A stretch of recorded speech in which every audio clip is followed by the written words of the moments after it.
నమస్తే, నేను అంకిత. జగన్మోహన్ రెడ్డి ఢిల్లీకి రావడంపై మోడీ సీరియస్ అయ్యారు. ఇది మోడీ ఎందుకు సీరియస్ అయ్యారంటే చంద్రబాబు నాయుడు ఇచ్చిన ఫీడ్ వలన ఆయన సీరియస్ అయ్యారని తెలుస్తుంది. అసలు ఆ ఫీడ్ ఏంటి? ఈ విషయాల్ని డిస్కస్ చేయడానికి నాతో పాటు సీనియర్ జర్నలిస్ట్ సిఎస్ సార్ ఉన్నారు. ఆయనతో మాట్లాడదాం. Hi sir. హలో సార్, ఇప్పుడు జగన్ ఢిల్లీ వెళ్ళారు. సో ఢిల్లీ వెళ్ళింది కొంతవరకు మోడీని కలవడానికి కూడా అనేసి అందరూ అనుకుంటున్నారు. కానీ మోడీ అయితే జగన్ పైన సీరియస్గా ఉన్నారు అని తెలుస్తుంది. ఎందుకు సీరియస్గా ఉన్నారు? చంద్రబాబు నాయుడు ఒక ఫీడ్ ఇచ్చారని కూడా బయటికి ఒక న్యూస్ వచ్చింది. అసలు ఆ ఫీడ్ ఏంటంటారు? సో వాస్తవంగా ప్రధానమంత్రి హోదాలో ఎవరున్నా సరే, నరేంద్ర మోడీ ఉన్నా ఇంకొకళ్ళు ఉన్నా కానీ ఆయా రాష్ట్రాల్లో ఏం జరుగుతుంది అనేది దాని మీద కాన్సన్ట్రేషన్ చేయడానికి అవకాశం ఉండదు. ఒకవేళ అవసరమైనప్పుడు రిపోర్ట్స్ తెప్పించుకుంటారు, చూస్తారు అసలు ఏంటి అనేది, అప్పుడు యాక్షన్ తీసుకుంటారు. అలాగే కేంద్ర ఇంటెలిజెన్స్ ఉంటుంది. కేంద్ర ఇంటెలిజెన్స్ ఎప్పటికప్పుడు ఏ రాష్ట్రాల్లో ఏం జరుగుతుంది అనేది చేరవేస్తారు. అప్పుడు కేంద్ర హోంశాఖ దాన్ని పర్యవేక్షిస్తుంది. పర్యవేక్షించి నిజాలను తెలుసుకుంటుంది. ఆంధ్రప్రదేశ్లో కూడా ఏం జరుగుతుంది అనేది ఖచ్చితంగా తెలుసుకుంటారు వాళ్ళు, కేంద్ర ఇంటెలిజెన్స్ రిపోర్ట్స్ మేరకు. ఇప్పుడు అసలు జగన్మోహన్ రెడ్డి ఢిల్లీ వచ్చి జంతర్ మంతర్ దగ్గర ధర్నా చేయాల్సినంత ప్రమాదకరమైనటువంటి పరిస్థితి ఆంధ్రప్రదేశ్లో ఉందా అనేటువంటి క్వశ్చన్ వేసుకుంటే ఏమీ లేకుండానే ఇతను అనవసరంగా గందరగోళం చేస్తున్నారు అనేటువంటి ఫీడ్బ్యాక్ కేంద్ర ప్రభుత్వం దగ్గర ఉంది, కేంద్ర ఇంటెలిజెన్స్ ఇచ్చినటువంటి రిపోర్టు. సో ఇలాంటి లీడర్స్ని ఆదిలోనే తుంచేయకపోతే, ఆదిలోనే కనుక వీళ్ళ వ్యవహారాలని కార్యకలాపాలను కనుక కట్టడి చేయకపోతే రాష్ట్రానికి దేశానికి ప్రమాదం అనేటువంటిది అందరికీ తెలిసిందే, జగద్విదితం. అందుకే కేంద్ర ప్రభుత్వం ఖచ్చితంగా సీరియస్ అవుతుంది. సీరియస్ కాకుండా ఉండదు. ప్లస్ కేసులు కూడా పెట్టే అవకాశం ఉంది కేంద్ర ప్రభుత్వం యొక్క డైరెక్షన్లో, రాష్ట్ర ప్రభుత్వం కూడా. దానికి కారణం ఏంటంటే దేశవ్యాప్తంగా కూడా 2024 లోక్సభ ఎన్నికలు జరిగిన సందర్భంగా వచ్చినటువంటి ఫలితాల్లో మైనారిటీ ప్రభుత్వం ఏర్పడింది. కేంద్రంలో బలమైనటువంటి బీజేపీ ప్రభుత్వం అయితే కాదు, ఎన్డీఏ ప్రభుత్వం ఏర్పడింది. సో ఎన్డీఏ ప్రభుత్వం ఆంధ్రప్రదేశ్లో కూడా ఉంది. అంటే డబుల్ ఇంజిన్ సర్కార్. ఎన్డీఏ కేంద్రంలో ఉంది, రాష్ట్రంలో కూడా ఎన్డీఏ ఉంది. ఓకే. సో ఇప్పుడు జగన్మోహన్ రెడ్డి చేస్తున్నటువంటి ధర్నా ఏదైతే ఉందో అది కేవలం చంద్రబాబు నాయుడు మీదో లేదా తెలుగుదేశం పార్టీ మీదో వ్యతిరేకంగా కాదు, టోటల్గా ఎన్డీఏ పక్షాలకు వ్యతిరేకంగా చేస్తున్నటువంటి ధర్నా అది. ఆ ఎన్డీఏ పక్షాల్లో ఎవరెవరు ఉన్నారు? తెలుగుదేశం ఉంది, బీజేపీ ఉంది, జనసేన పార్టీ ఉంది, అంతే కదా. సో ఆ 3 పార్టీలకు వ్యతిరేకంగా ఆయన చేస్తున్నటువంటి ధర్నా అది. అందుకే బీజేపీ సీరియస్గా తీసుకోవడానికి గల కారణం ఒకటి.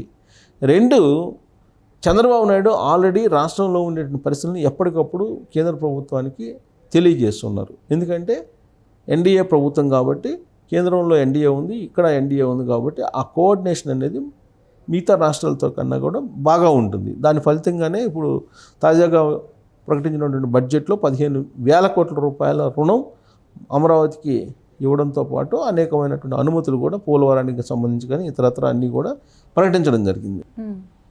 సో ఇక్కడ చంద్రబాబు నాయుడు కూడా ఈ బడ్జెట్ కేటాయింపుల్లో కృతజ్ఞత తెలుపుతూ ఒక తీర్మానం కూడా చేశాడు అసెంబ్లీలో.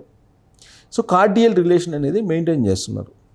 ఈ కార్డియల్ రిలేషన్ మెయింటైన్ చేస్తున్నటువంటి సందర్భంగా జగన్మోహన్ రెడ్డి ఏం చేశాడు 2019 నుంచి 2024 ఎన్నికల ముందు వరకు ఏం చేశాడు అనే దాని మీద వరుసగా శ్వేతపత్రాలు రిలీజ్ చేస్తూ వస్తున్నాడు చంద్రబాబు నాయుడు. ఇవాళ కూడా అంటే 24వ తారీఖు అసెంబ్లీలో లిక్కర్ దాని మీద శ్వేతపత్రం విడుదల చేసి చర్చిస్తున్నారు.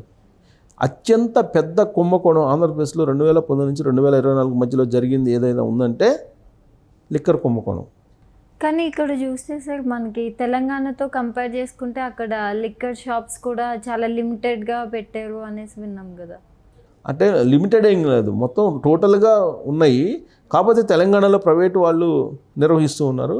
ఆంధ్రప్రదేశ్లో జగన్మోహన్ రెడ్డి 2019 అధికారంలోకి వచ్చిన తర్వాత ప్రభుత్వమే నిర్వహిస్తుంది. ప్రభుత్వం నిర్వహిస్తూ ప్రభుత్వమే అమ్ముతుంది, ప్రభుత్వమే తయారు చేస్తుంది లిక్కర్ని, ప్రభుత్వమే సరఫరా చేస్తుంది, ప్రభుత్వమే అమ్ముతుంది. సో ప్రభుత్వం కూడా ఎలా అమ్మింది? జగన్మోహన్ రెడ్డి అయ్యాం మొత్తం ఆన్లైన్ పేమెంట్ కాకుండా కేవలం కరెన్సీ ఇస్తేనే లిక్కర్ ఇచ్చేవాళ్ళు. సో అత్యంత పెద్ద కుంభకోణం ఆంధ్రప్రదేశ్లో ఏదన్నంటే లిక్కర్ కుంభకోణం అనేది తెలుగుదేశం పార్టీ చెప్తోంది.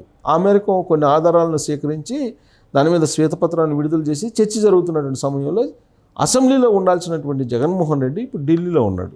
లిక్కర్ కుంభకోణం మీద రెస్పాండ్ కావాల్సింది ఎవరు? జగన్మోహన్ రెడ్డి. కానీ జగన్మోహన్ రెడ్డి ఎక్కడున్నాడు? ఢిల్లీలో ఉన్నాడు. అంటే దాని అర్థం ఏంటి?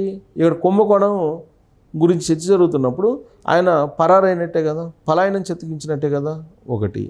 రెండు, జగన్మోహన్ రెడ్డి ఢిల్లీలో వెళ్ళి అసలు ఏం సాధించాలని వెళ్ళారు, అసలు ఏం సాధించాడు ఆయన, ఏం సాధించాలని వెళ్ళారు అని ప్రశ్న వేసుకుంటే ఏమీ లేదు. అధికారంలో ఉన్నప్పుడే ముఖ్యమంత్రి హోదాలోనే ఆయన ఏమీ సాధించాలి. ఢిల్లీ వెళ్ళి కేవలం ఆయన కేసులు, ఆయన అరెస్టు నుంచి తప్పించుకునేటువంటి దానికి బీజేపీ పెద్దలతోటి నడిచాడు తప్పితే బీజేపీ పెద్దలు చెప్పినట్టు ఆయన రాష్ట్రానికి సాధించింది ఏమీ లేదు. ఇప్పుడు ప్రతిపక్షంలో కూడా లేడు. ఆయన ఒక ఎమ్మెల్యే, సహచర ఎమ్మెల్యేలు 10 మంది ఉన్నారు. వీళ్ళని తీసుకొని పోయి ధర్నాలు చేస్తే అక్కడ రాష్ట్ర ప్రయోజనాలు నెరవేరుతాయా? పోనీ వ్యక్తిగత ప్రయోజనాలు ఇప్పుడున్న పరిస్థితుల్లో నెరవేరుతాయా? అధికారం ఉన్నప్పుడే పట్టించుకోవాలా ఆయన్ని. అధికారం పోయిన తర్వాత ఎవరు పట్టించుకుంటారు అక్కడ? అంటే ఢిల్లీ వెళ్ళి ఆయన సాధించేది శూన్యం. కాకపోతే ఆంధ్రప్రదేశ్లో ఉండేటువంటి పరిస్థితుల్ని ఉల్టాగా చెప్పేటువంటి ప్రయత్నం చేస్తున్నాడు. కరెక్ట్గా అక్కడే నరేంద్ర మోడీ సీరియస్ అయ్యారు. నరేంద్ర మోడీ సహజంగా ఏంటంటే ఉన్నది ఉన్నట్టు మాట్లాడితే ఆయన స్వీకరిస్తాడు. లేని దాన్ని ఉన్నట్టు కనుక చెప్తూ అబద్ధాలు చెప్తే ఆయన టాలరేట్ చేయడు రాజకీయంగా. ఆంధ్రప్రదేశ్లో మొత్తం రిపోర్ట్స్ ఇప్పుడు చంద్రబాబు నాయుడు చెప్పడం కాదు, ఆల్రెడీ ఎన్నికల ప్రచారంలో, ఆ ఎన్నికల ప్రచారానికి ముందు కూడా ఆంధ్రప్రదేశ్ బీజేపీ అధ్యక్షురాలకు ఉన్నట్టు పురంధరేశ్వరి లిక్కర్ స్కామ్ గురించి, ఇసుక స్కామ్ గురించి, భూముల స్కామ్ గురించి కేంద్ర ప్రభుత్వానికి లెటరే రాశారు. మరి ఇంత ఇన్ఫర్మేషన్ ఉన్నప్పుడు జగన్మోహన్ రెడ్డి ఎందుకు క్షమిస్తారు? పైగా జగన్మోహన్ రెడ్డి కలుస్తానంటే అపాయింట్మెంట్ ఎందుకు ఇస్తాడు నరేంద్ర మోడీ? ఇవ్వడు కదా సార్. ఇక్కడ చూస్తే ఇప్పుడు అమిత్ షా ఏమో వైఎస్ఆర్సీపీ పార్టీని బీజేపీలోకి విలీనం చేసుకోవాలని చూస్తున్నారు. మరి మోడీ ఎందుకు సీరియస్ అయ్యారు? దీన్ని ఎలా చూడొచ్చు అంటారు? ఇప్పుడు ఇప్పుడు ఇక్కడ కేంద్రంలో, రాష్ట్రంలో 2 ప్రభుత్వాలు ఒకటే.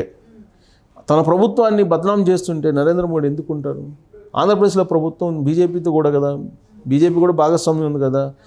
సో మరి తన ప్రభుత్వాన్ని బదనాం చేస్తూ ఉంటే చట్ట ప్రకారం అయితే చర్యలు తీసుకుంటారు కదా జగన్మోహన్ రెడ్డి మీద. ఒకవేళ రాష్ట్ర ప్రభుత్వం తీసుకోకపోయినా కానీ కేంద్ర ప్రభుత్వం నుంచి చట్ట ప్రకారం అతని మీద చర్యలు తీసుకోండి, లేనిటువంటి విషయాన్ని ఉన్నట్టుగా క్రియేట్ చేసి అల్లకొల్లాలని చేస్తున్నాడని చెప్పి చెప్తారు కదా. అది డిస్టర్బెన్సే కదా. ఉన్నదాన్ని ఉన్నట్టు చెప్తే ఓకే, లేనిదాన్ని కూడా ఉన్నట్టు చెప్తే అది డిస్టర్బెన్స్ అంటారు దాన్ని. సో కాబట్టి జగన్మోహన్ రెడ్డి మీద నరేంద్ర మోడీ సీరియస్ కావడానికి చంద్రబాబు నాయుడు ఇచ్చినటువంటి ఫీడ్బ్యాక్ అనుకోవచ్చు. చంద్రబాబు నాయుడు ఎప్పటికప్పుడు ఫీడ్బ్యాక్ ఇస్తున్నారు కాబట్టి పైగా 2 సార్లు ఢిల్లీ వెళ్ళి కలిసి వచ్చాడు ముఖ్యమంత్రి అయిన తర్వాత. ఆ సందర్భంగా రాష్ట్రంలో ఉండేటువంటి పరిస్థితులు, రాష్ట్రంలో ఆర్థిక పరిస్థితిని చిన్నాభిన్నం జగన్మోహన్ రెడ్డి ఏ విధంగా చేశారు, వీటన్నిటి గురించి కూలంకుషంగా చర్చించారు. సో కాబట్టి ఫుల్ పేజ్డ్ ఇన్ఫర్మేషన్ అక్కడ చేరవేశాడు చంద్రబాబు నాయుడు. దాంతో జగన్మోహన్ రెడ్డి అంశం, జగన్మోహన్ రెడ్డి ధర్నా, వీటి మీద సీరియస్ అయ్యారు కేంద్ర ప్రభుత్వం అని చెప్పి తెలుస్తుంటే, మరోవైపు మదన్ మోహన్ వ్యవహారం కూడా మొత్తం కేంద్ర నిఘా వర్గాలకు అందింది. సో మదన్ మోహన్ వ్యవహారం ఇప్పుడు ఒక రకమైనటువంటి షాక్ జగన్మోహన్ రెడ్డికి అని చెప్పి చెప్పాలి. జగన్మోహన్ రెడ్డి చేసినటువంటి ధర్నాకు కూడా అది ఒక షాక్ అని చెప్పి చెప్పాలి. Okay, thank you so much. Thank you.